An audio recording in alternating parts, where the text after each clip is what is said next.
Okay, Andy, thanks for coming along. You're the editor of a Crop Circle magazine. Can you tell us a bit about the magazine and how you got involved in the Crop Circle phenomenon? Well, to start at the beginning, it was actually my honeymoon, and I was down in Wiltshire looking at stone circles, and lo and behold, there were the crop circles of 1991, this was. And I'd been aware of them before, but I hadn't been aware of the scale and beauty of them. So I was completely shocked and was so struck with them when I came back home to Sussex, which is where I live. I became involved with a group of people who were investigating them, and that's when we set up our own group to try and find out what was going on. And through this, we started up a journal, as it was then known, the Sussex Circular, and we now abbreviate it to SC, which is what it's become known as. And it started off for 17 people, and now goes out to hundreds of people all around the world. And basically our mission is to inform, is to tell people what's going on, not to infect it particularly with any opinion, apart from the fact that we do believe there is a genuine phenomenon going on here. So was that 1991? It was, yes. So that's, the pictograms were already appearing in 1991. The first year they turned up was 1990, was it? That's right, yes. And that was an important year because that was the year when all of the theories from people like Terence Meaden about it being freak weather just all fell to pieces, because you couldn't have freak weather making those complex pictograms, could you?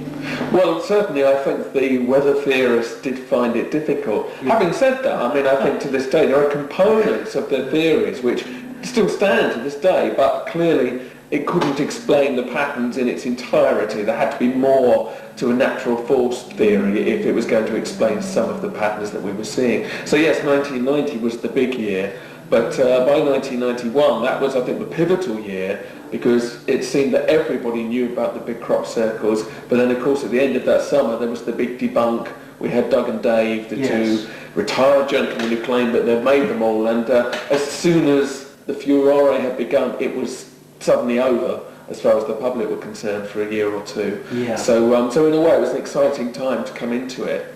Now you've written some books. Your latest book is Vital Signs, but it's not the first book that you've worked on. No. You've got 3 books that you've been a co-author or you've written. Can you just tell us about the books that you've written and you know, starting with the first ones? Sure. The first one was in 1996, and I was actually asked to write it by a local publisher who was just interested in books about Sussex, and he came along to one of my presentations, and I was actually given the opportunity to write a book about the Sussex crop circles, which I did. So Fields of Mystery was the first book, and then the following book was Quest for Contact, which actually tells the story of how a group of us in Sussex, the researchers that there were of us, got together to try and video a crop circle forming. And for 5 years we attempted this, but we used bizarre methods like use psychics and meditation, all the rest of it, to try and get a formation to appear when we wanted it to, using a video camera. And although we never managed to obtain the video of a formation appearing, we did see some extraordinary effects, and all sorts of bizarre things happened to us. And in the end, we believe, as a direct result of one of the experiments we carried out, a formation actually appeared the very same night in exactly the shape that we had predicted. So that's what Quest for Contact tells. And that was the first book? That was the second book. Quest for Contact was the second book, and I co-wrote that with Paul Burer. So from those, it then led on to the book Vital Signs, which attempts to put everything, the whole phenomenon, all the different theories, the history, everything into one book. The idea being that anybody could pick this book up anywhere in the world, and it will give them enough facts to go on to at least begin to make their own mind up about whether or not there was a phenomenon worth pursuing or not. And that was its prime motivation, was to show people that here is something going on which has not been explained.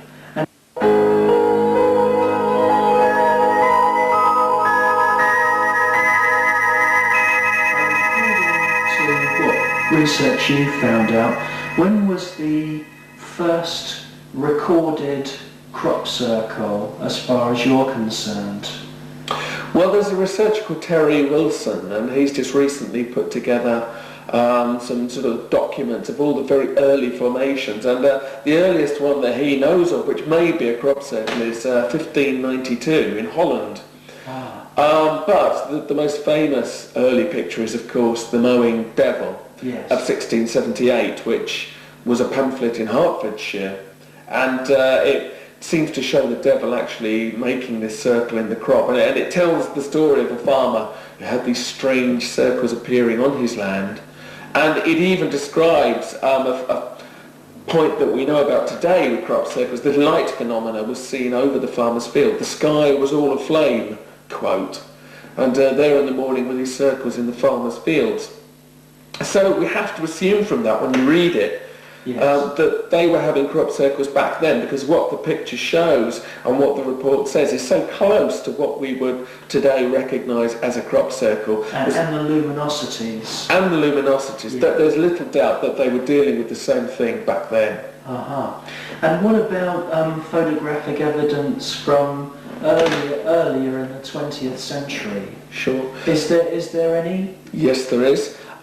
There are some pictures that people have only heard about, like, for instance, there is allegedly an RAF photograph of two circles down at Tangmere in West Sussex, which was taken during the war. And beyond that, the earliest known photograph that I know of, which we have seen, is of formations, again in West Sussex in 1934. Which is sort of around the back of Chichester, and it certainly shows rings in the crop, which doesn't seem to be just archaeological marks. It actually seems to be a crop circle, and the report that goes with it describes the crop being laid down inside these rings. So as far as I know, that may be the earliest photograph that we have. Right, and that's 1934. 1934. Wow. Now, I remember the 1980s being the decade when the crop circles became much more common. Can you tell us about those first circles of the 1980s and the formations which followed them? Because there was an escalation of the number that we had from the 1980s onwards. For sure. Well, I mean, clearly the phenomenon had been going on for several years, but it is fair to say that, I would say from the 1970s really onwards, rather than just the 80s, that's when you begin to see this increase of reports of crop circles. And of course the strange thing was, as we got into the late 70s and early 80s, it seemed as if they were beginning to grow more complicated, because they seem to, the early reports by and large tend to be just circles. Not religiously, there are accounts of triangles and other shapes earlier in the century. But yes, when you began to get what was called the quintuplets, which was like a circle in the middle and four dots around it like a dice. Or a Celtic cross kind of thing. Well, they became Celtic crosses later when they begin to find those formations with a ring connecting the outer satellites in the design. And that was about the time people began to realise that, well, this is developing, this is an evolving phenomenon. And as we got through to the end of the 1980s, not only have the numbers increased, and I mean by 1989 there was on average somewhere in the region of 250 to 300 formations being reported around the world each year. So even back then it was recognised as a global phenomenon. Yes. And then of course when we got into 1990 it suddenly took a quantum leap forward with the pictograms. Now what I've done is I've edited together a little 2-minute segment that shows the evolution from the simple circles in the 1980s up to the pictograms. I mean, the most famous one ended up on the Led Zeppelin Remasters album cover, and you know, I think we'll take a look at that now, and it lasts about 2 minutes.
in your book, Vital Signs, there's a diagram which illustrates many of the pictograms which have appeared.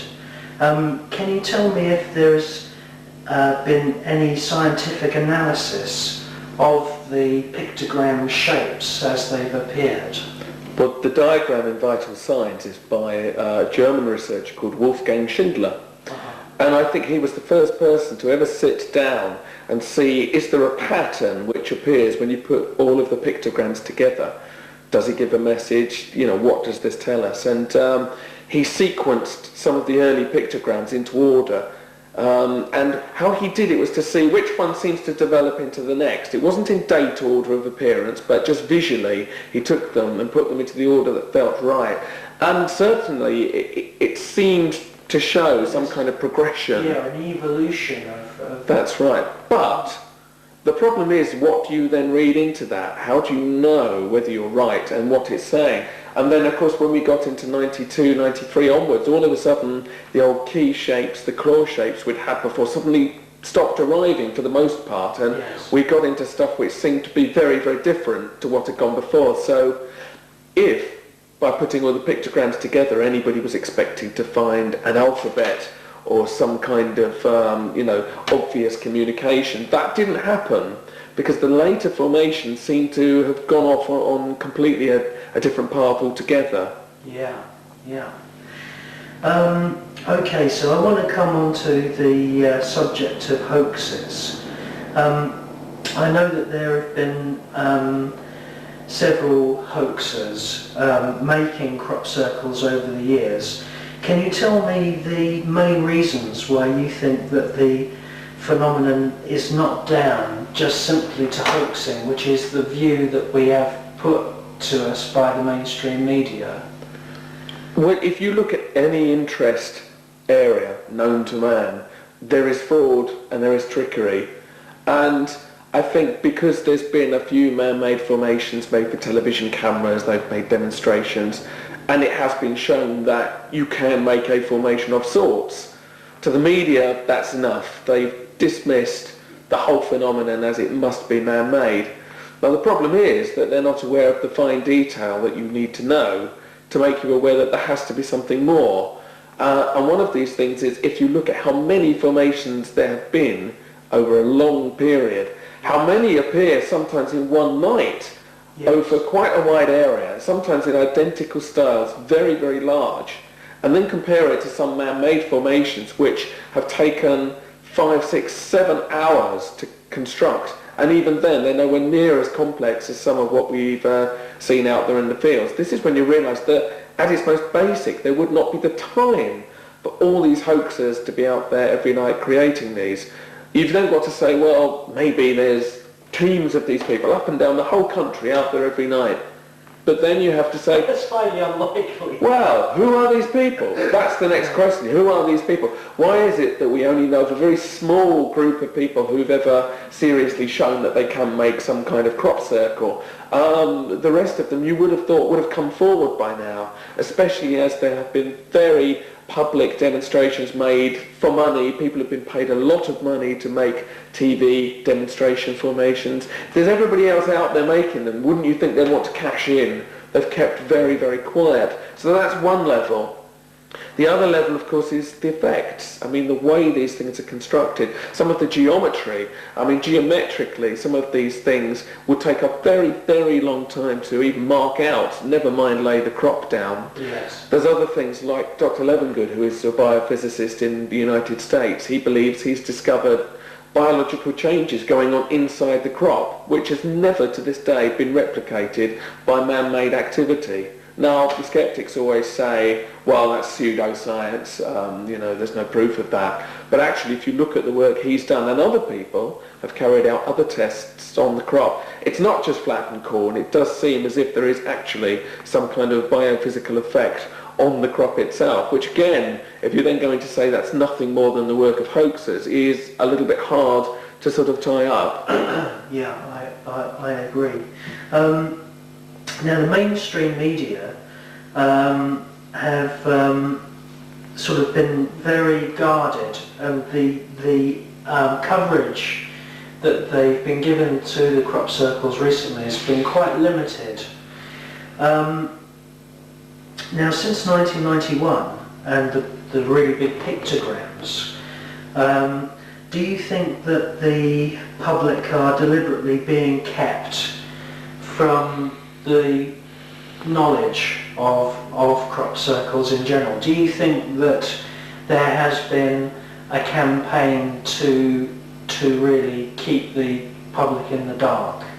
I don't know is the answer to that. I tend not to go down the conspiracy level if I can help it. And I think some of the media reluctance to report the crop circles has been down to really small-mindedness on the part of the media, rather than there being a deliberate effort to keep the circles out. Now, in the earlier days, like with Doug and Dave and all this kind of thing, it's possible that that was coordinated. It certainly appeared to be, and I know some people believe to this day that there was some kind of intelligence connection behind them. I know I can't prove that, but it feels about right. But I think these days, having quite successfully debunked the crop circles to a wide section of the public, I'm not sure that there would be the need to keep up an ongoing campaign of disinformation. I think it rolls along by itself now. I think the closed-mindedness of so many people keeps the hoaxing view to the fore, and I don't think they need to do much more than re-promote Doug and Dave every few years, which seems to happen when they feel that interest in the crop circles is perhaps getting a little bit too big. But no one can prove it. I'm not sure that there's secret agents around every corner watching our every move. If that was happening, I don't believe it's happening now, because there's no evidence to show that. As I say, I think really there's so much scepticism towards crop circles in the public eye, there's very little left to destroy.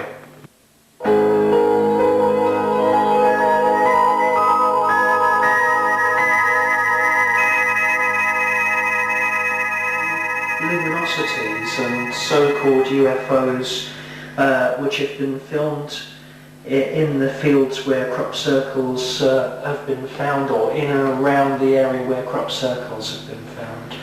Well, this is another aspect of the whole phenomenon, this business of lights seen over the fields, in the fields. There are reports of these lights seen actually creating these formations. To give but one example, in 1995 at a place called Upper Beeding, a gentleman about 2 in the morning saw these lights come down from the sky into the field. They all whizzed around, suddenly shot back up into the air and vanished. And when the dawn light came up, there was a formation at exactly that point. And that was 1995? That was 1995. So when you put that together with all the other reports of lights, and indeed video footage taken of these, the generally small, generally white little lights sort of dancing about. Silver balls. That's right. This is when you have to start saying, okay, there is something here which needs explaining. Now, it's difficult then to say whether it's a natural energy giving off light. Some people believe they're like alien probes or whatever. I have to say personally, I don't see any evidence of that. It seems to be much more of an energy form at work. It's very reminiscent of things like ball lightning, yes, which, you know, has scientifically been shown that this can exist. But that, of course, still doesn't answer the mystery, because why is it there? What's the connection between this natural energy that gives off light, if you're going to say that's what it is, and then the crop circles? The hoaxers have tried to circumvent this by saying, well, of course, these lights can be manifested naturally anyway, and just the disruption of the crop, whether it's by human hands or anybody else, it could create this light phenomena. So the light phenomena's usefulness to those who believe this is a real phenomenon has been kind of eroded by that kind of assertion. But the difficulty is we don't know enough about these lights, other than they are there. I don't think anybody really doubts that they are there, yes, but we don't know enough to draw a conclusion as to what part they play. Yeah. The first time I saw video footage of a small light in a field, I think it was 1990. It was filmed by Steve Alexander. That's right. And it had a tractor in an adjacent field. And I've got that footage from Steve, so we'll have a look at that now.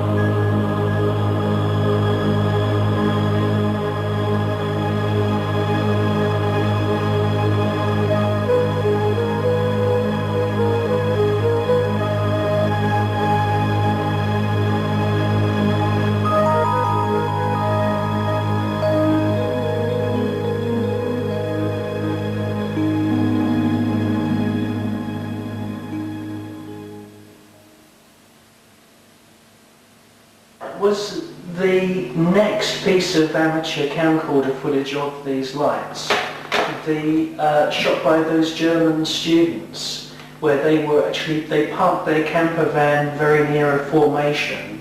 Do you know the background history of that video footage?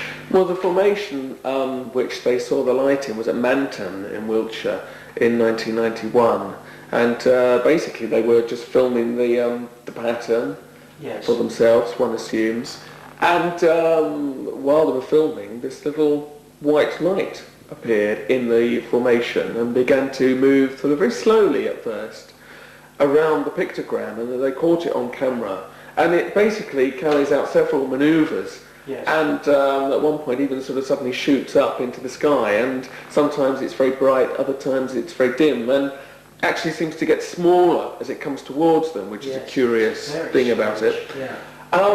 So that, I suppose, is one of the more exciting pieces of footage. But even that, I've heard that written off as dandelion seeds blowing in the wind. Wow. And this is the kind of explanation that you hear reached for by people who just will not accept that this can be anything strange. That's the kind of world we live in. Yeah. So we'll have a look at that footage now.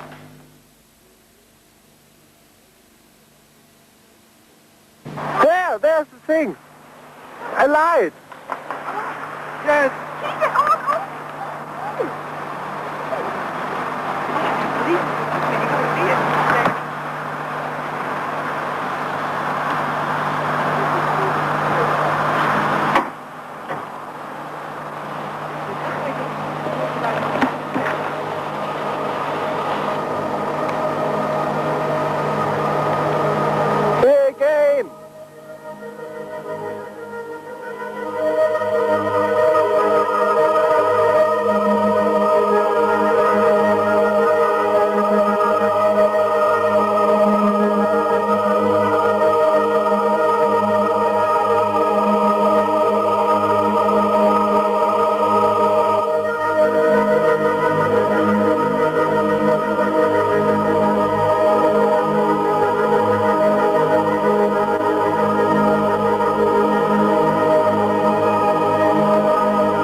The other piece of footage which I was very, very interested in, that had these luminosities in it, I think was filmed by Colin Andrews, or a friend of Colin Andrews, and it involved these helicopters which seemed to be Ministry of Defence helicopters, and they were skimming very, very close to the ground.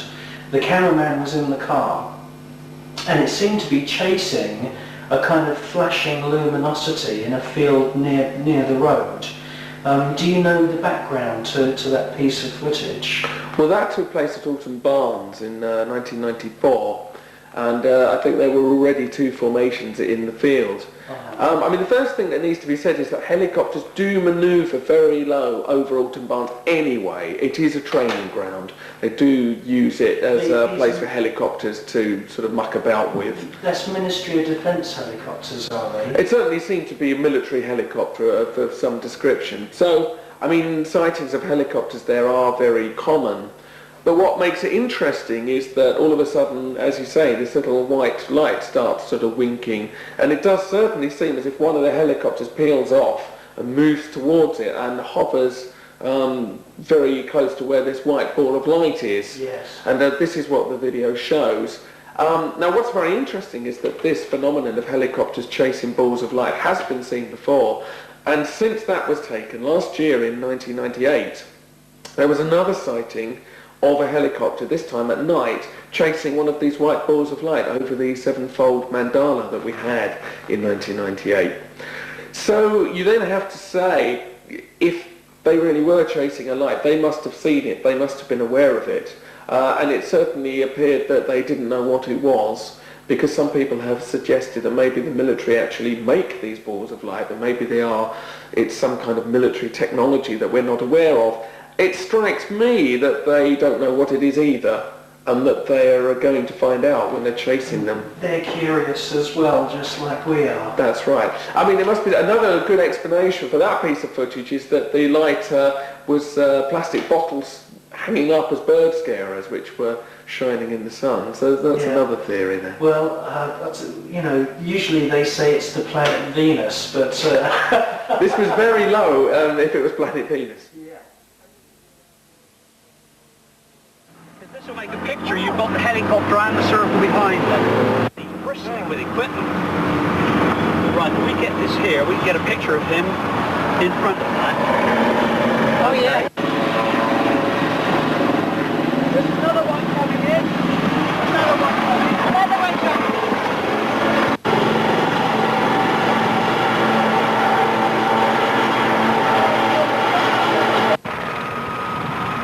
Yeah. Went the wrong way, didn't he? Yeah. Nice shot. They'll come back. Real showboat. He's going to show us how he makes it. Nice. Yeah. I can get through.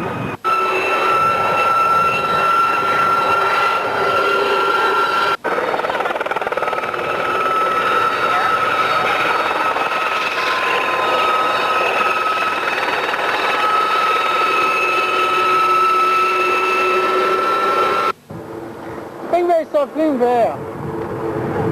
In front of him there's something, I don't know what it is.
أشهد أن لا إله إلا الله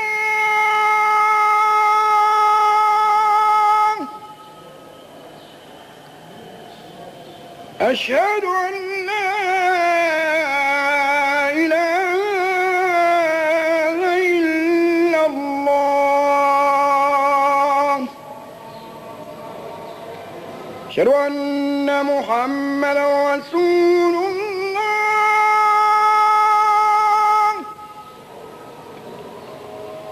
أشهد أن محمدا رسول الله حي على الصلاة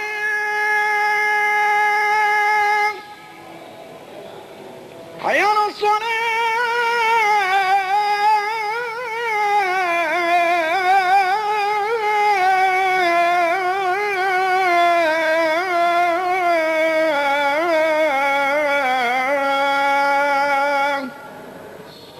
حي على الفلاح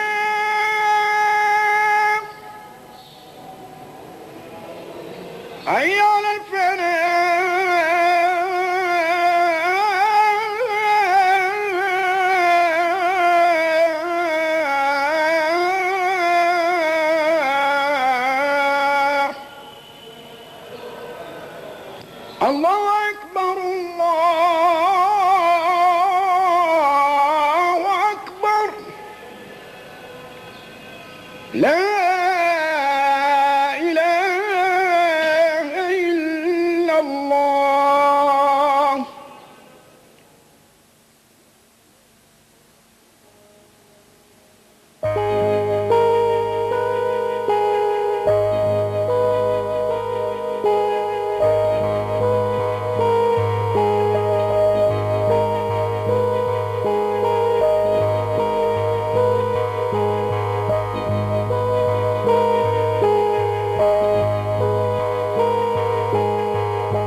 Oliver's Castle, Sure. 1996. That's right. Can you tell us, you know, the background to that situation, or how that video footage came into the public domain? Well, the Oliver's Castle video, it must be the most controversial thing to have happened to crop circles since Doug and Dave, I think. Yes.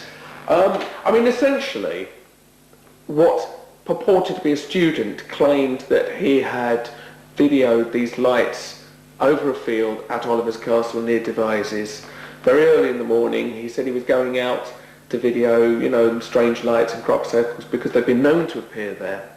And the next day he showed this video which purported to show the formation which then appeared that day, appearing underneath these lights which moved very, very quickly over the field. And for 5 minutes it looked as if we had the footage which was going to prove that the crop circles were not man-made. Or at least if they were man-made, these people were glowing and running very, very fast. But as time went by, after just a few weeks, this scepticism began to come in. The person who took the footage was very reluctant to speak about it, with various suspicious factors. And unfortunately, it was very quickly written off as a hoax. Yes. It was said it must be done with computer-generated graphics. It can't be real. And what happened was people split into different camps. Some people over here said, no, it's real because of this, that and the other. And certainly there were discrepancies which seemed to support the idea that it was genuine. On the other hand, there was a whole group of people over here saying, no, look at this, you know, the wind speed was wrong, the light wasn't like that morning, the whole thing's faked. All he did, they claimed, was film the formation, go back to his studio and then make it look like it was appearing and added in the balls of light. We're sitting here now, almost 3 years later, and frankly, still we don't know the truth. Yes. But it has been written off as a hoax, and allegedly there is a confession video of the person who says that he invented the video. I've not seen it, I couldn't possibly comment on it. All I will say is this, if it is a hoax, I think it didn't work in the way it was intended. Because what's been said is it was there to try and harm the crop circle researchers by getting them to accept it and then making them all look silly by revealing it as a hoax. But actually it didn't work like that, because a lot of people seem to be very sceptical about it in the first place. And this video has been shown on television and at talks in different places. And actually I think it's actually reinforced to some people the view that there is a real phenomenon, because they don't know the background behind it. They don't know the controversy. So if it was intended as a hoax to make us all look silly, it didn't work. And I think there's some people today, I think, spending much too much time on this video, trying to prove it fake or even trying to prove it real. I think we should move on. We don't know the facts, and I'm not sure that we ever will now. And it's a fascinating piece of video. As I say, if it's genuine, it's clearly fascinating for obvious reasons. If it's a fake, it's a very good fake, I think, and it shows certainly what some people have reported seeing in the eyewitness testimony of crop circles forming. So at its very least, it's an artistic representation. Yes. But I think it's time to move on, really. I think that the arguments about the Oliver's Castle video have distracted people from looking at what's still going on out there in the fields, which I think is much more important.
Right, we've now come to an image enhancement studio in London. We're going to show you 3 enhanced versions of the Oliver Castle footage. What you see on the screen now is the original, and what we've done is we've taken the colour information out of this and we've sharpened the image, and here I'll show you the first frame of the first film that we've enhanced, and this concentrates on the area in the centre of the crop where the formation appears, which is going to happen about here. These are the 2 brightest luminosities which are actually featured in the footage. So first of all, let's just play the original and acquaint ourselves with what's going on. The first frame shows the fields below Oliver's Castle. And the first thing we noticed about this is that there seems to be 2 light areas behind those bushes there. So we decided to make an enhanced film of what was going on around this hedgerow while the crop circle was being formed. Then we made another film of the luminosities, and the one you're going to watch now is going to be our enhanced version of the area of the field where the formation actually forms. So let's play the footage more or less at real speed.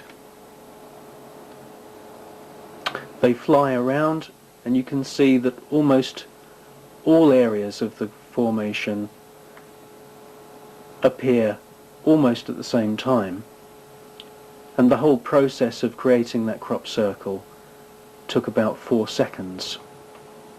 If we take that back to the first frame, we run that slightly slower, we can see the luminosities are clearly flying exactly over the point where the formation is appearing.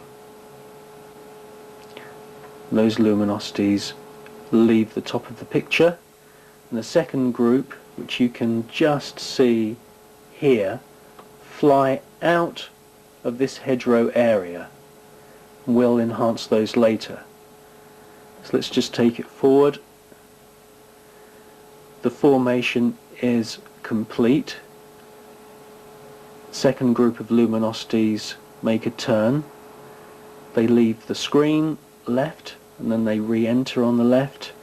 The one in front becomes very dim, accelerates at a very, very fast speed, and then leaves the picture to the right.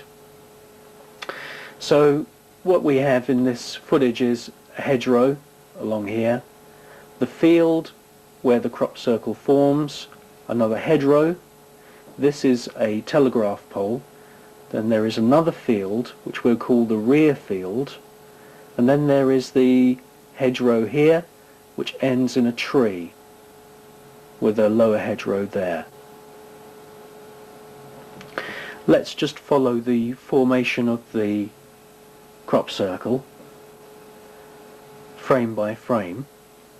We did notice that after we'd enhanced this footage that there did seem to be some kind of depression happening in a linear shape from about here to here. And you can just see that depression starting to form, becomes more pronounced.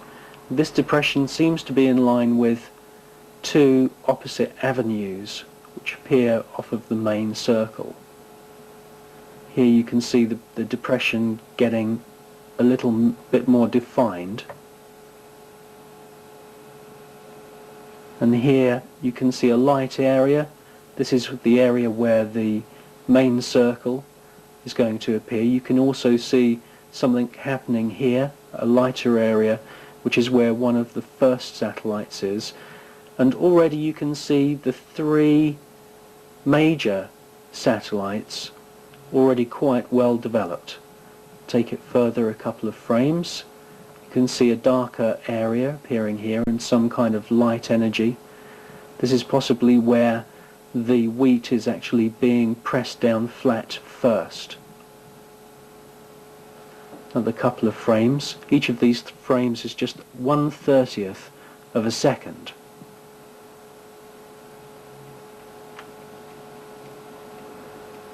You can see here now, just a few frames later, that these satellite circles are also becoming defined.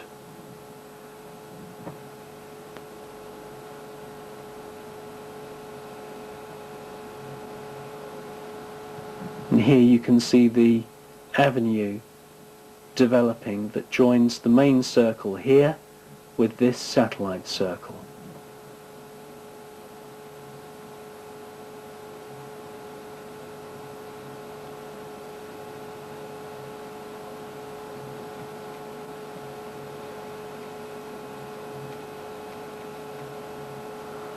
At this stage we can see here another slight depression developing on this satellite circle. That will end up being a smaller circle.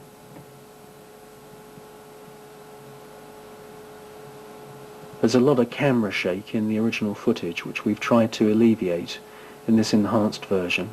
Here again you can see a smaller circle developing from the avenue, going through the first satellite circle, and then we can see a depression happening, which is going to be a smaller circle at the end of the avenue.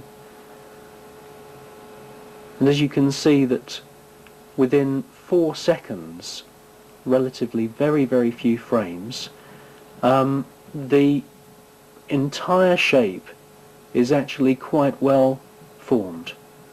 Here is the outer smaller satellite circle that comes off of the avenue that runs in this direction into the centre circle.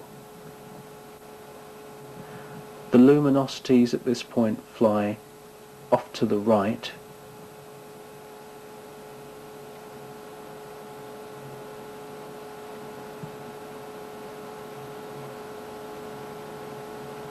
The formation is pretty complete at this stage. These luminosities seem to have done a turn, come back. They seem to be surveying the work, which seems to be fairly complete. They leave the picture, re-enter the picture on the left, and this, at this point, this small leading luminosity becomes very dim, and as it becomes dimmer it tends to accelerate, and it accelerates so fast that the camera could not actually pick up its shape for much longer. We'll just run that. As you can see, it's become extremely dim, but it's accelerating at much faster speed than this one. The first luminosities left the screen, and so is the second. And they leave behind this formation which has been dubbed the snowflake. And here you see the main circle, the avenues, the first major satellite rings, which you can see here, here, here, here, here, and here. And there are smaller end circles as well. Those aren't so easy to see in the original footage. You can roughly see at the end here those shapes, just here. The quality of the lay was very good. It was a very rainy weekend. There's been some displacement of the lay there, possibly due to the energy being redirected along the tram line, which you can see running along there. But as you can see, the swirl is uniform, and there's a nice tuft left in the middle. Here you see one of the avenues. This linear depression is the first large satellite circle, and at the end you see a smaller circle and the end of the actual avenue. So let's go on to the next enhanced film, which is the brightest pair of luminosities. Right, here we are then with the enhanced footage of the first two luminosities. It is first of all erroneous. It's not correct to say that these are the first two luminosities, because if we play the original film, here we go, it starts off with that pullback, and these two luminosities appear from the right of the screen. However, other luminosities are actually already active in the field behind. This is the rear field here. So if we take the footage on a few more seconds, if you concentrate on what's going on around this tree area here, this is a hedgerow and it ends in a tree, and then there's a lower hedgerow there. Just concentrate what's going on up here.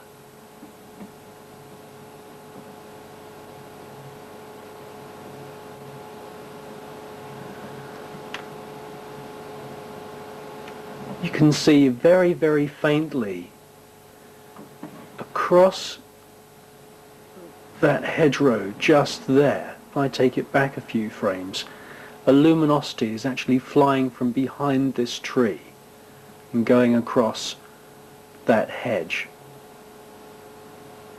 Now we'll enhance that in a moment. So we will, for the time being, call these two luminosities group 1. And we've done a enhanced section. This is the very first frame where the luminosities appear. Here's number 1 and number 2 here.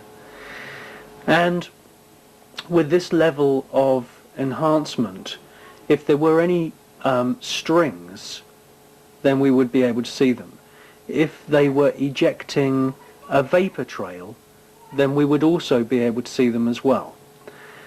But as it stands, is we cannot see anything around these objects. The other thing about them is that the luminosities are not fixed shapes. They are actually changing shape. So if we run this footage at slow speed, you will see that as each frame goes by, each group of frames, there is actually a change happening in their shape. However, they do not vary in size too much. We suspect that they are about the size of large footballs. Here you can see one of the satellite circles in the crop that's already formed. And as we go by, you can see that there is almost in each 30th of a second frame some kind of variation in their shape and their density. Here they begin to leave the frame. So just referring back to the original film, their flight path begins from the right hand side of the screen. So they're approaching from the right. That's the very first frame there. They go from right to left. They make quite a graceful turn. Number 2 catches up with number 1 on the turn. The turn is complete. There's already some activity happening in the crop. They get over. You can see a light area there of where the main circle appears. You can already see that the 3 largest satellite circles on the right hand side are already getting developed.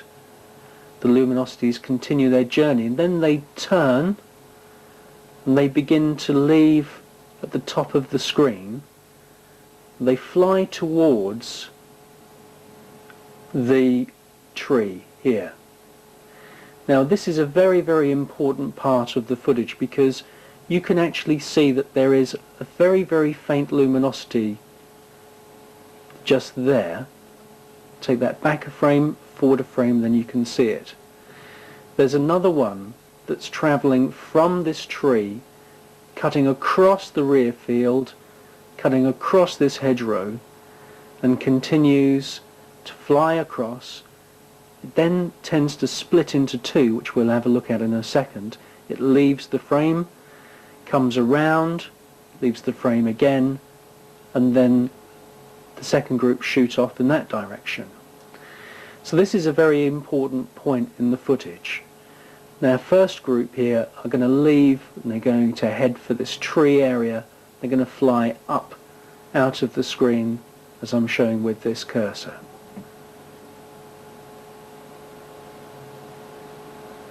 And there they go. If I run that back, they've actually left about here. And there they go. And they're going in the general direction of this hedgerow. Either that or they're actually flying straight up into the air. It's difficult to tell from this vantage point. So let's watch that first group of luminosities. They fly in from this part of the frame. So let's run the footage frame by frame.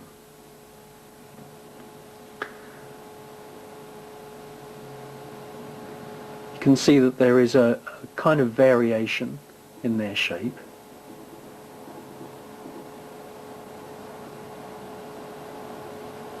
There are no strings. If these were birds, you'd be able to see their wings. Here they gain on each other on the turn. Now they're coming back, and this is the point where the crop circle really starts to develop quite quickly. And then they turn gracefully and are either going up in altitude or they're going towards the rear hedgerow. Here we can follow them right out of the screen. Now it's interesting that their shape and size is quite similar regardless of whereabouts they are in the frame. So they could be a lot closer going up. On the other hand, they could be going towards their hedge at the back. We tend to feel, after watching this about 20 times, that they are actually somewhere over the rear field. Here is the second one, becoming quite amorphous and smoky in shape. And it leaves the frame there. Now we've analysed the last few frames of this hedgerow, and you'll see that in a moment. There's some interesting objects and some light energy happening on that hedgerow. So let's just take that back again and watch it again. Slightly slowed down.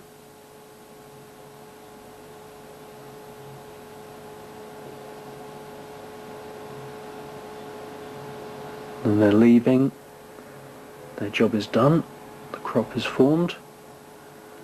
They're leaving out the top of the frame. Now what we've done is we've enhanced the very first frame. This is them coming in. You must disregard these dotted lines and crosses, which you can just about see along this line here. You can see an arc there. They're lines which we use to actually track their trajectory and to gauge how big they were. We suspect they are about 18 inches in diameter maximum.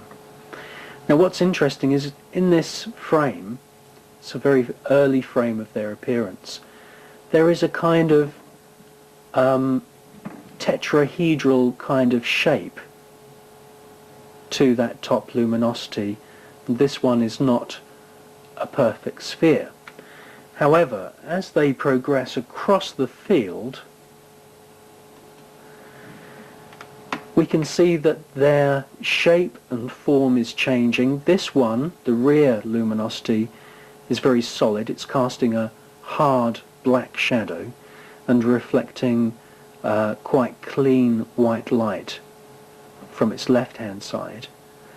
Whilst the leading luminosity here, they're flying at the moment from right to left, is a spherical kind of smoky ball.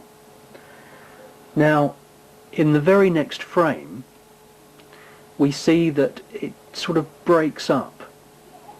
Let's go back.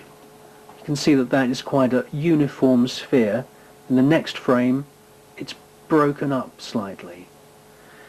And conversely, with the rear luminosity, it's solid in that frame. A 30th of a second later, it becomes more of a uniform smoky sphere. Let's take it on one frame further, and you can see that there has been another change in this shape. It's gone from that to that, and then we also see this is broken up from starting off as quite a solid object. It's then become quite amorphous and soft in its profile. And something very interesting has happened here is that you can see from that frame to that frame, it's flattened out and become a kind of donut shape. So let's just go back and watch them one more time.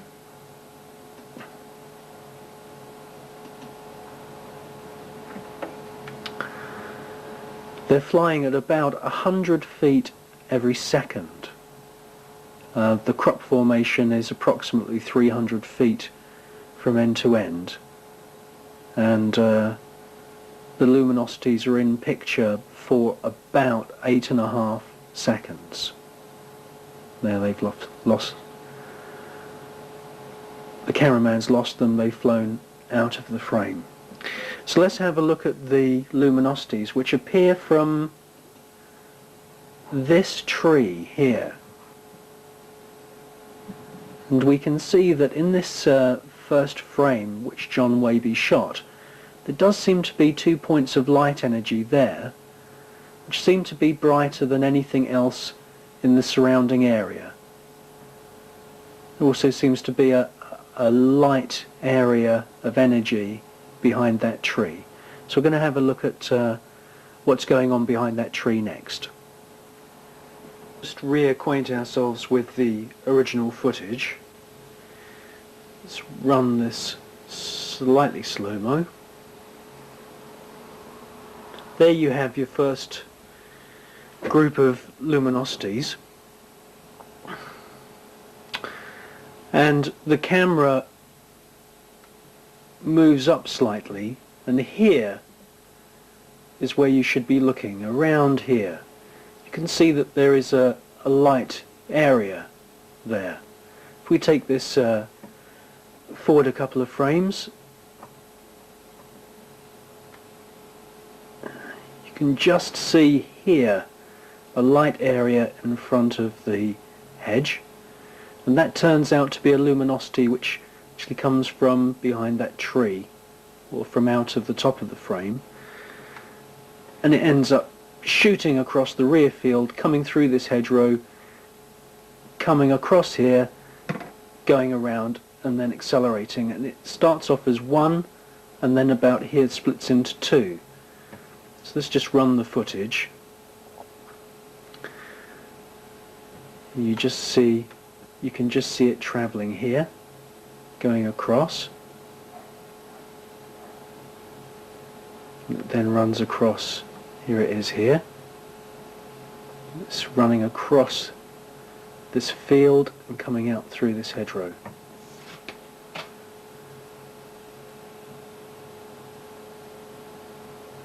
And there is that same luminosity that's travelled across the field and from behind or above that tree. Here it becomes very bright. About here it seems to split into two. Seems to be a second one just coming through, which you can see just underneath it, just here. Leaves the screen, comes back with this smaller one much brighter.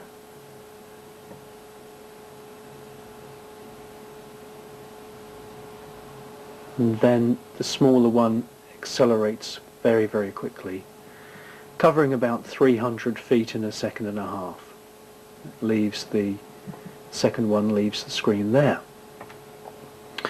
So we'd already noticed that there were two light areas behind those trees there, and there seemed to be something going on there as well.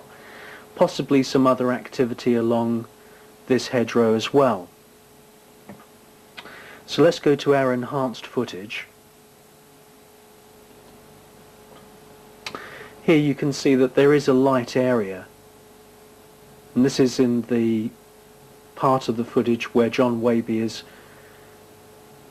looking at the entire area of fields below him. This line here is the very top of the video frame, the original video frame. So let's take it forward.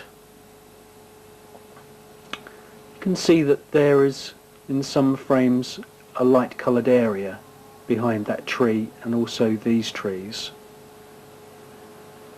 So he pulls back. Now we have to, right, now again this line here is the top of the original video frame. We've pulled the picture down so that you can see this on a normal television. Going forward 2 frames there, you can see that there is some kind of light area behind that tree, and we estimate this tree to be about 20 feet across. Take it forward another frame, you can still see there's a light area there. Here again. Now, here comes a luminosity. This is quite large. It's a long way away. We estimate that it's about 800 feet away from the camera, possibly more. And you can see that the size of it is quite distinct. Let's go forward another frame. And it's flying into frame. You can see that there is some kind of light energy behind that tree there. Let's go another frame. And another. You can see that it's quite an amorphous object. Like the luminosities we've just looked at, it's changing shape. Here again, there's some kind of solidity to it. You can see that it's casting a shadow on the right hand side. You can still see that there is some kind of light area there. Now the sunlight is coming in from the left, so the shadow should be on the right. You can tell that the right hand side of that tree should be darker than the left, but there is a light area there. Let's go one more frame. You can see the object is slowly making its way towards this tree. Let's change shape again. Another frame. Here it's quite solid, it's casting quite a strong shadow. And here is a very interesting shape. It's become flat with a bulge in the middle. Here it seems to have flattened right down, and then in the next frame it tends to have taken up this classic flying saucer shape with a kind of rim around a centre bulge. In the next frame it's still there. Now we suspected at first that this could be a burr mark on the edge of the tape which is running along here, but it's actually below the scan line at the very edge of the tape, so we could not find another burr mark that looked the same as that.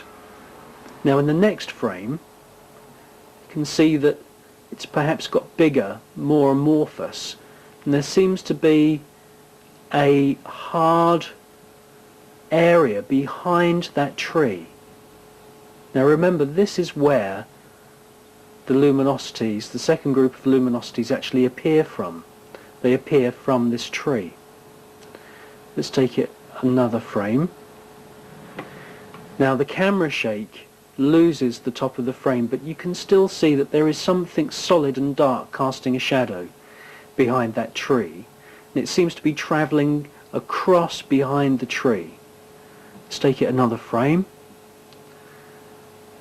Here again you can see it just through the branches of the tree. And again, still there. Another frame. And then we start to see that there is a protrusion from the tree just there. Here there seems to be, so the object seems to have travelled from right to left behind the tree. You can just see part of it sticking out there. We did an enhancement of one of these frames.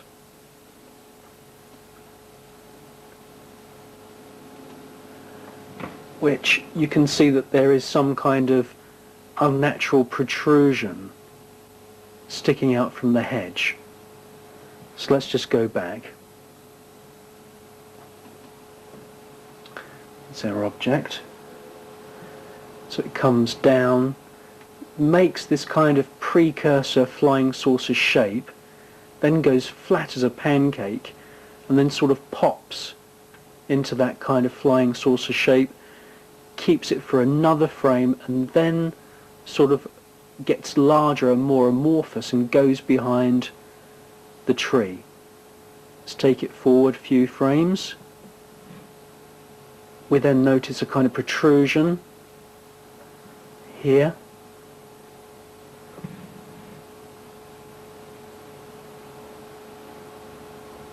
And here. And then you can see that there is something sticking out from behind the tree there. And it's dropped in altitude by probably about 2 or 3 feet. It's definitely, there is definitely something sticking out from behind that tree. We enhanced that too.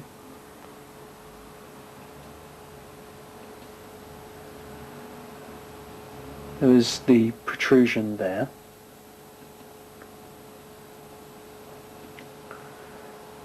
Just take it back.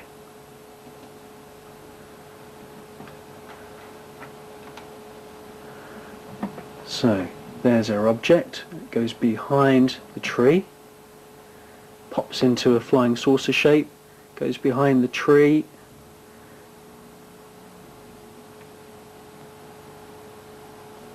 and we notice some kind of protrusion, which is there as well. And then what happens in the next frame is very, very, very interesting. We go one frame further. And there seems to have been some kind of amorphous gas. If we go back a frame, there seems to be some kind of gas coming out. And then one frame further, we actually see here our luminosity. And this is the luminosity which then goes down across this rear field and flies through the screen and comes through this hedgerow and enters the field which is down here, which is where the crop circle appeared. So if I take that back, perhaps we can follow the events.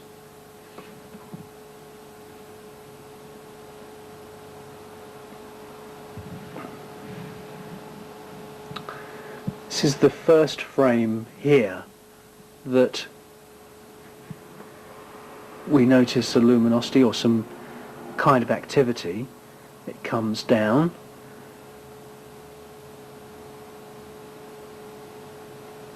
Takes on this kind of precursor flying saucer shape, goes as flat as a pancake, then pops into a flying saucer sort of solid shape, holds that for a frame, goes behind, follows down, sticks out from the left-hand side of the tree, and at this point, take it one frame further, we get some kind of gas ejection, and then a luminosity appears. Now, this is very, very far in the distance, so it's difficult for the camera to actually pick it up. But you can see that there seems to be some kind of gas around it. The object isn't solid, just like the other luminosities, and it's coming down. There you see it's travelling towards the hedgerow, and then the camera actually loses it. It's very, very difficult for the camera to pick it up. It's travelling at speed. We see it here, and then there's several frames where it's very, very faint, or it's not there at all. At this point we were hunting for it in the image analysis computer. We couldn't find it. So we're following its trajectory.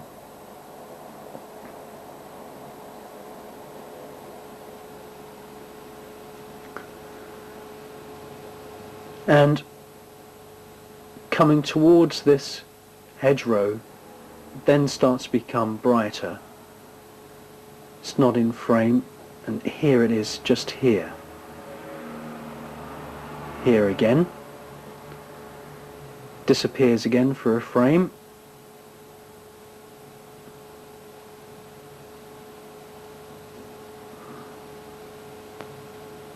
And here.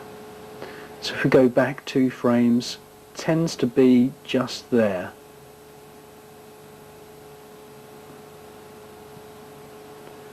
So it's crossing the hedgerow. From this point it becomes a lot easier to track. It becomes brighter.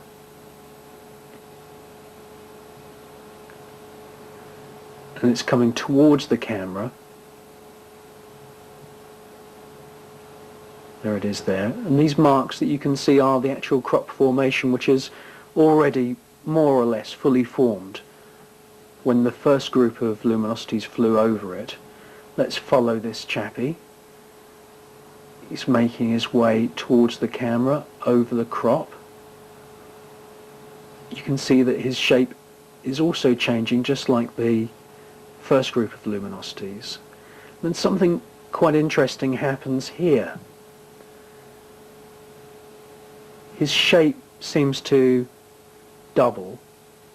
I'll take it back a frame, back a frame, back a frame. The object seems to be getting larger.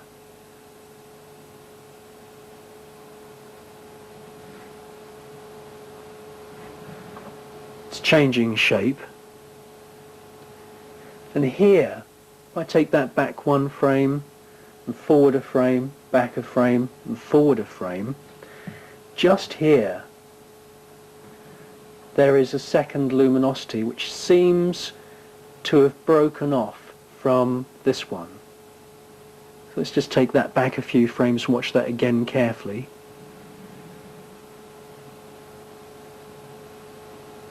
That's about 1/4 of a second I've taken it back. Let's go forward, forward.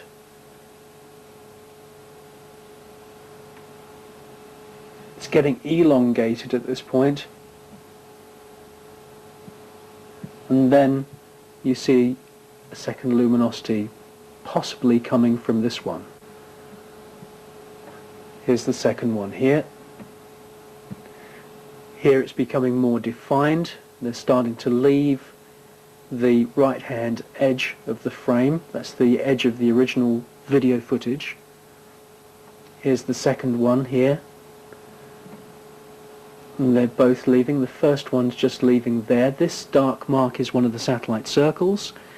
This is the brightest of the luminosities. They're going to leave and then they're going to re-enter. We've tried to minimize the camera shake in this enhanced version. Right, here's the first one, making stage entrance right, followed by the second, which is dimmer. And again they have the same properties. They change from being quite solid to being quite amorphous and even smoky in shape. They make their way from right to left across the field of view of the camera, and they exit to the left and then re-enter again.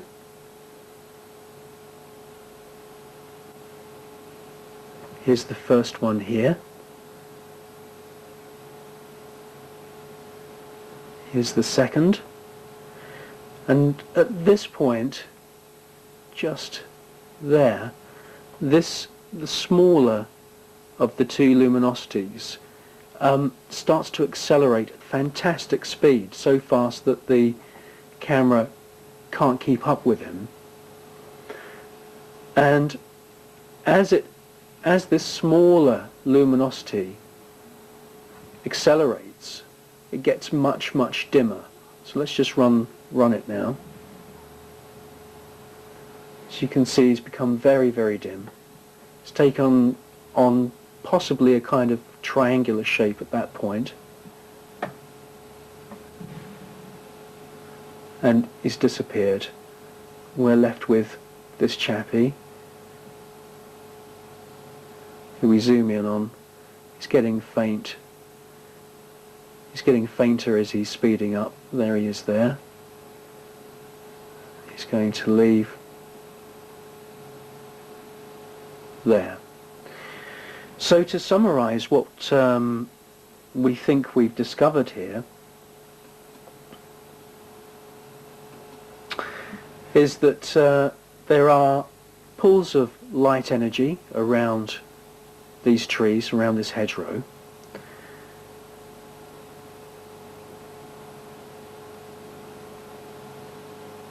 Just running it forward, and that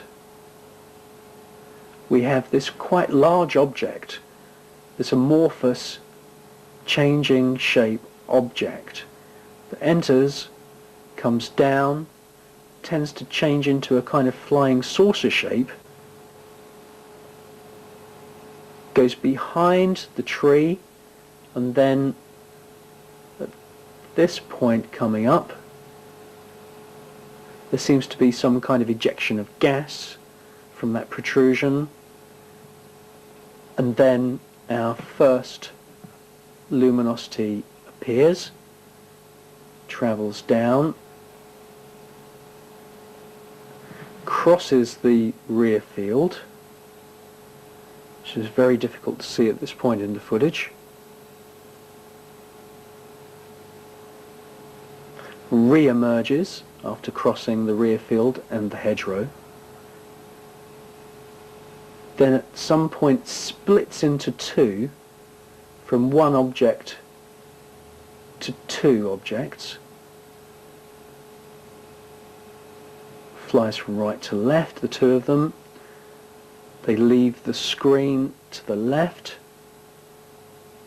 and then the smaller accelerates and becomes very, very dim. That's the leading one. It's becoming very, very dim now, as you can see, and flies off. Now, the interesting thing about this is that it is this tree at the end of the tall part of the hedgerow, which is also the direction that the first group of luminosities left in. So we could be possibly dealing with a classic UFO, and later enhancement of these pictures revealed that the object's light reflection was absolutely not consistent with being vegetation like that tree and like the hedgerow. It certainly does seem to be a solid object.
Camera to somebody's leg who's on one of those little paraglider things. You know, that's all I can think of. Yeah, probably not ideal.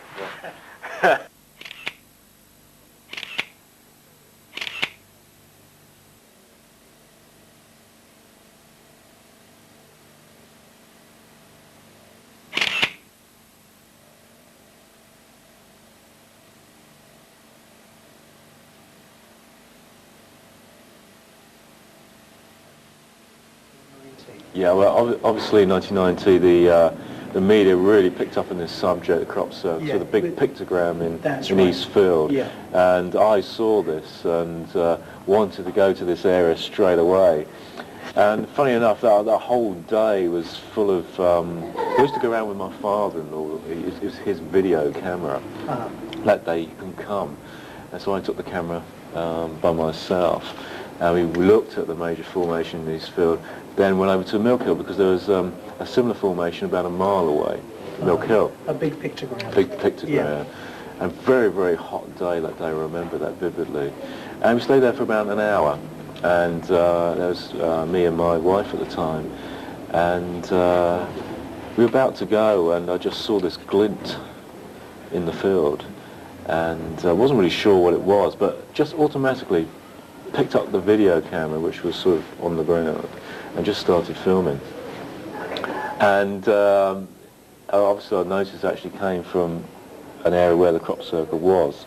So it come from the area where... Yeah, very close from that direction. Right, okay. And it swung around the field in the air, then dropped into the crop. Now, you can hear on the video... is it a crisp bag? Is it a bird? Yeah. You know, you think it's a bird. Yeah. But this thing dropped in the crop, and it was a very intense light. And it's spherical as well. Yeah. Yeah. And we were just waiting. We thought it would just stay there and just get lodged in the crop. But it started to move. As a very intense light as it moved through the crop. Very intense, most peculiar. And in the video you see I pan across to where the crop formation was, so you can see the relation. Yeah. I was almost on autopilot, you know, you sort of just did it. And the interesting thing was when it actually took off. It travelled very, very fast into the distance, and in the distance was a tractor driver. Yes. And this is in a field over a hedgerow. Yeah. And it's quite funny because when the object took off, the tractor driver sort of was coming towards the object, and they met.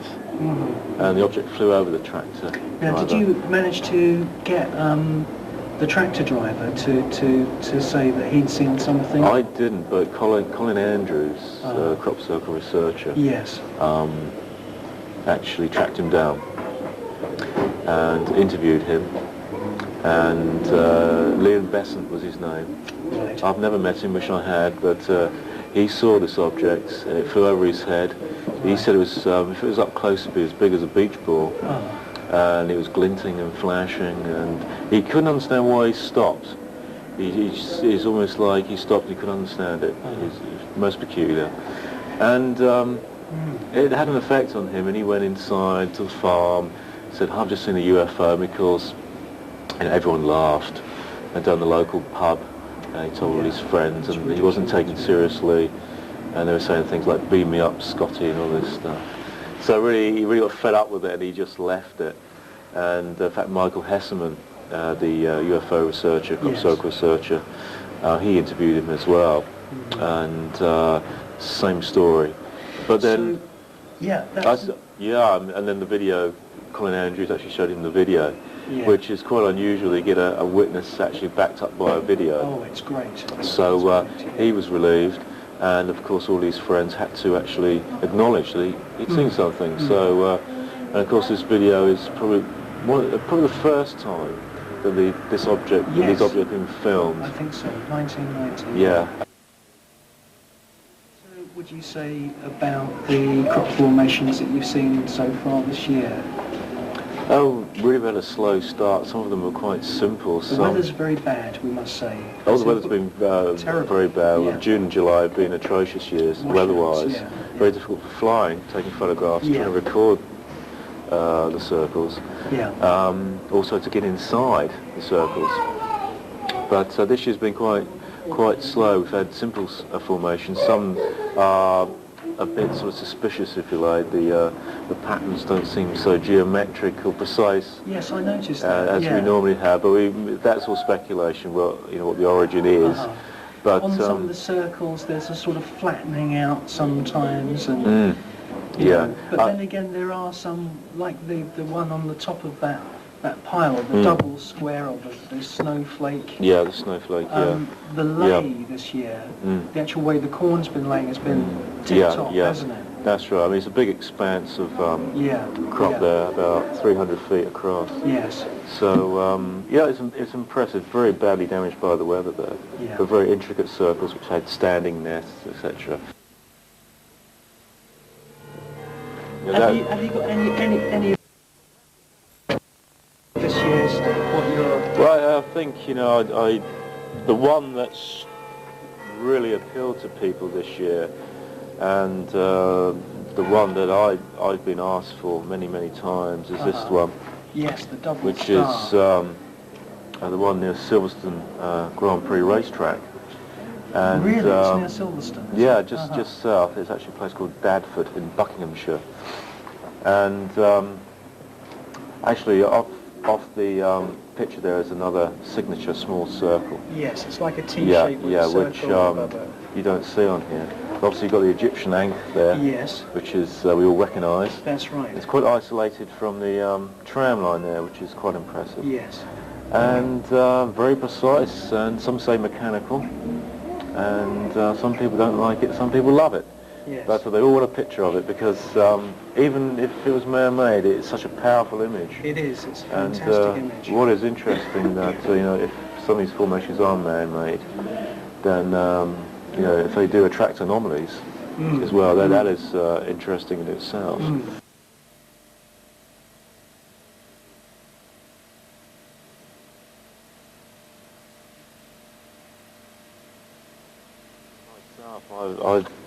actually made a formation myself out of curiosity. It's hard work. To really, because unless you've made one, Yeah, you know, you don't really know what you're talking about, to be honest. that's right. You've got to have the experience. And I know that having the experience, that it is, you feel, although it's a fairly simple formation, you do have the feeling of creating something, an interaction with the environment. Yes. And what was interesting after our circle, the one that we made, we actually had reports of anomalies in the formation.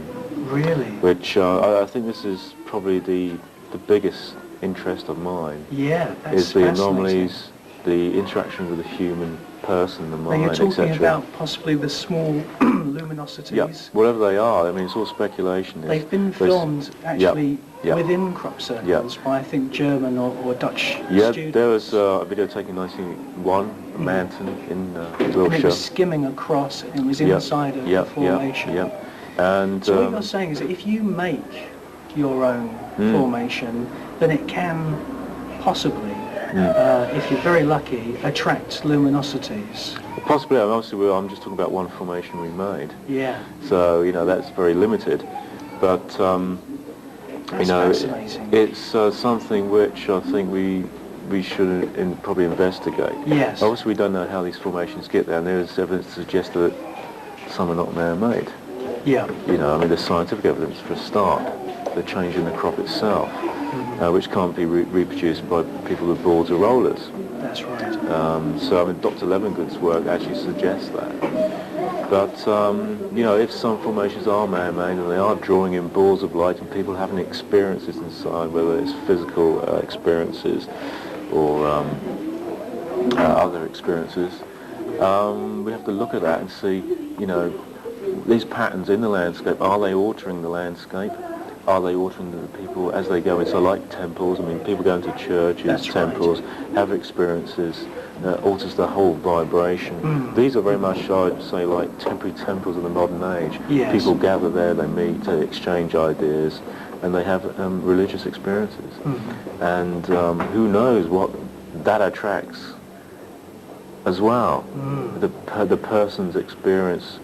It's almost like sometimes, like if you use the Ouija board, it pulls in things. Experiences. You go into formations. Alters your sort of vibration or your whole sort of attitude to things. Being in the landscape itself, I felt it. You think, wow. Yeah. You know, no matter how it got there.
these tiny balls are probes checking out what conditions are like on Earth, or as the Oliver Castle footage shows, actually making crop circles. How likely do you think it is that they're of extraterrestrial origin?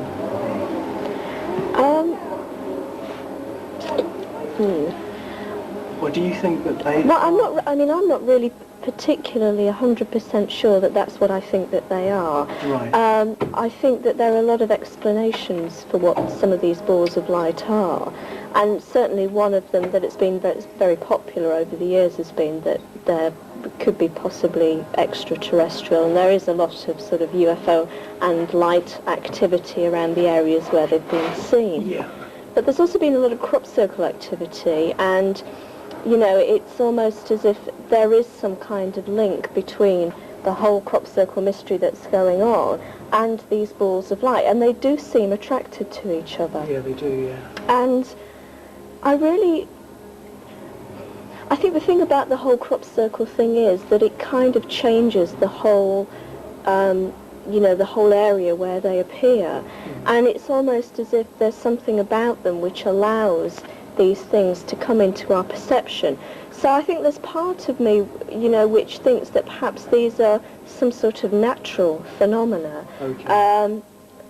But you know, through the crop circle thing happening, they are on occasions they're allowed to come into our perception, and we can actually see them, even though they may be there all the time. So on your slide presentation I saw yesterday, I think it was the very, very last slide, was infrared photography. Yep. Of some people having a nice meditation session. Yeah. And not in the normal range of light, but on the infrared film, Yeah. You can see small spheres or circular areas, which could be, if you like, the same as the silver balls that say Steve shot. Can you tell us about what was going on in that photograph, and you know what was happening on that day? Well, during the summer of 1994, there was a researcher called Andrew Collins, who was doing some research into a possible link between the crop circles and orgone energy. This is orgone energy that was researched by William Wright. That's right, yeah. And what he decided to do was that he wanted to basically take his research a little bit further and look to see whether there was any way that he could possibly record in some way any way in which a human being could influence their surroundings. And so part of the research that he set up that year had been to do with the orgone stuff.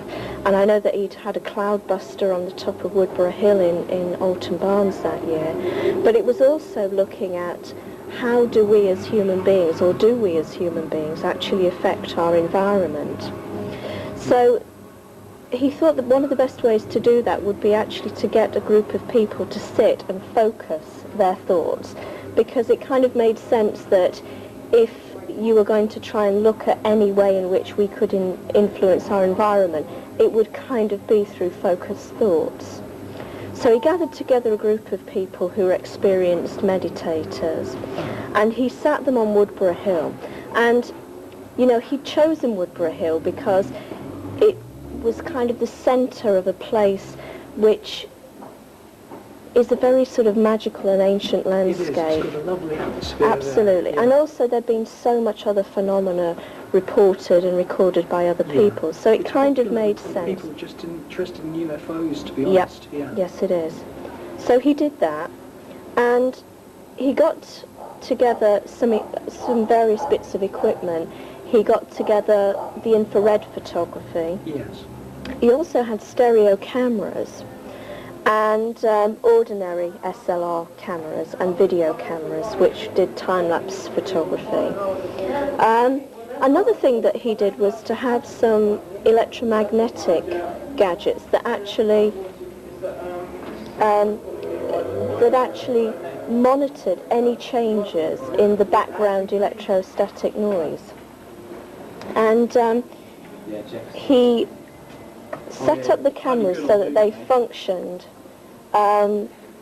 just prior to the meditators sitting down, during the meditations themselves, and then just after, to see if there are any changes before, during and after.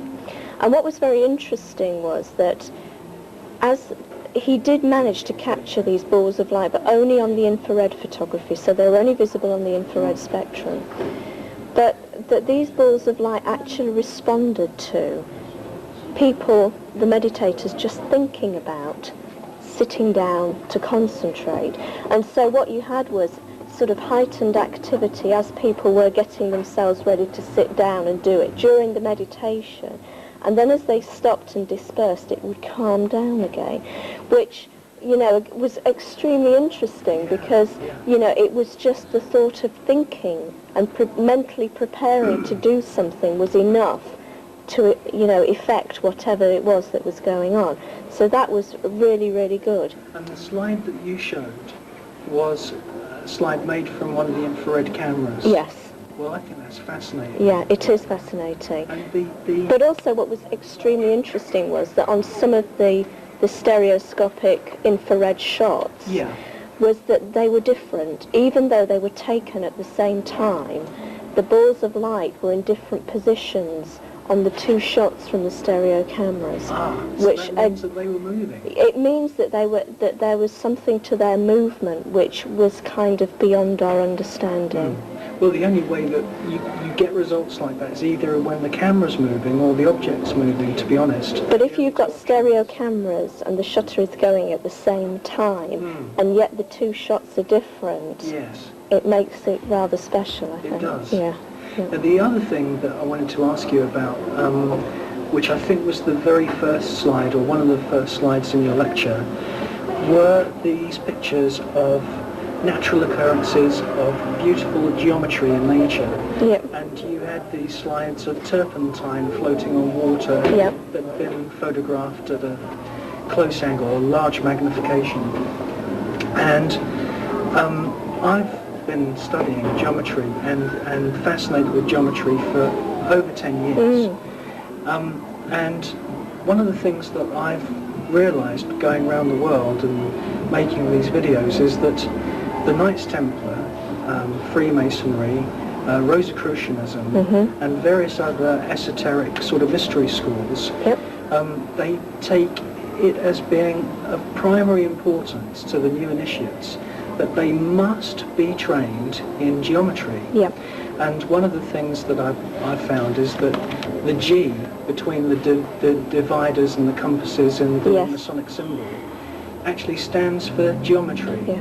And the new initiates are told it stands for God, but then after a while they're told it's geometry. But then aren't the two the same? Yes.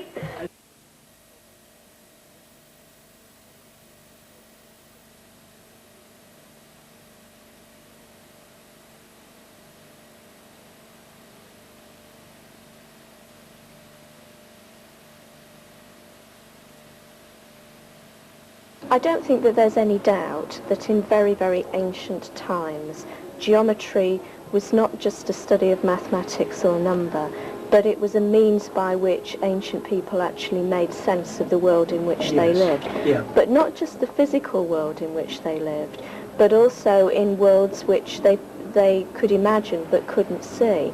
And so, you know, we begin to look at the sort of dot with the circle around it as being a representation in geometrical terms for God, whose perimeter is, you know, kind of everywhere. You know, so we look at that, and then we look at the division of that into the Vesica Pisces.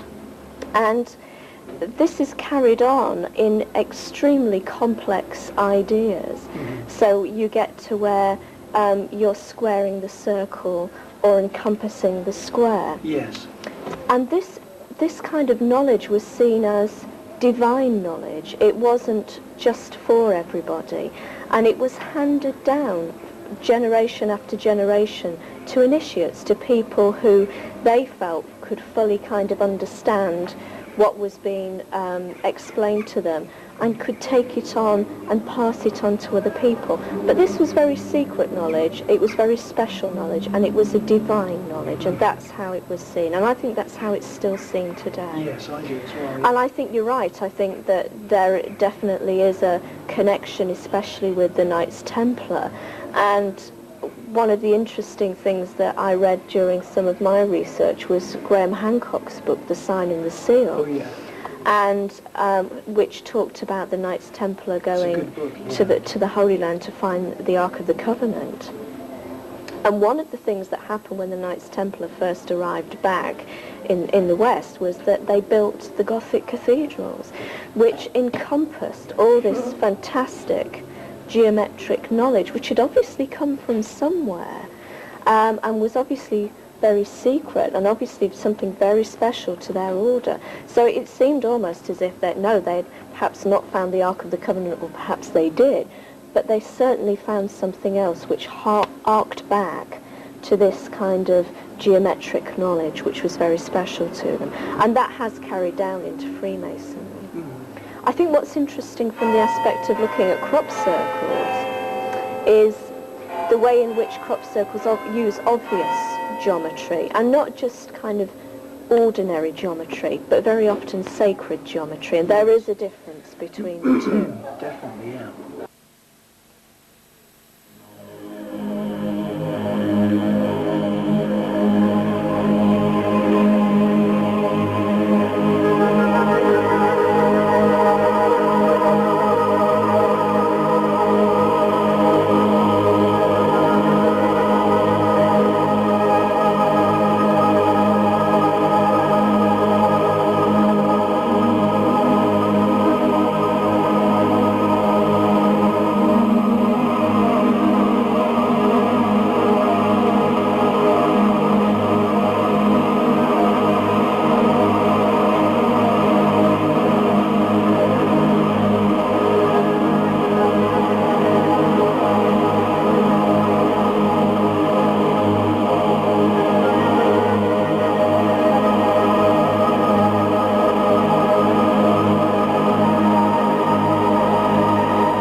Interesting was a science called cymatics, and what cymatics is that it looks at the effects of vibration on matter. And so, as part of the slideshow that I did, one of the slides was to actually show some oil of turpentine floated on water, and each one of the pictures, each one of those kind of tanks of water had been vibrated at a different frequency. And as you alter the frequency, very subtly, so the shape changes, which illustrates beyond a shadow of a doubt the connection between shape, form, vibration, harmony, frequency, and all of those things together. They're intricately linked.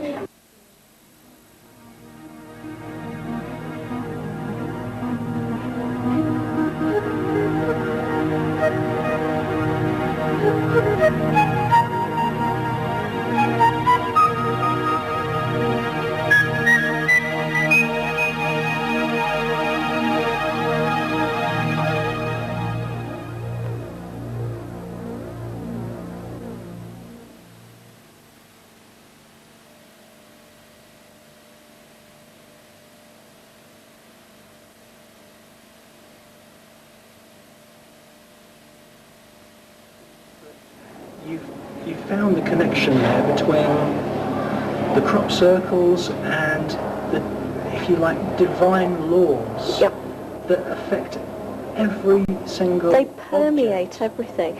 And I think that was what was so interesting about some of the crop circles which used fractal geometry. Yeah. Because I think in there they were kind of, it was a double-edged sword. You'd got them saying, well, it's taken to the infinite. It goes on and on and on, and it permeates everything to the nth degree. But on another level, you kind of got this thing saying that because it does this to the nth degree, that it is almost a kind of sign of the infinite in itself. Yes. And I think that's what kind of gives over this kind of sacred nature that people see with the whole crop circle thing, and with sacred geometry in itself. Well, thanks very much, then. And I'm going to be coming back next year for the event, and hopefully I'd like to come along when you measure some circles, and we'll see you in the next video and the video after, over the next 3 years. It's great. Yep.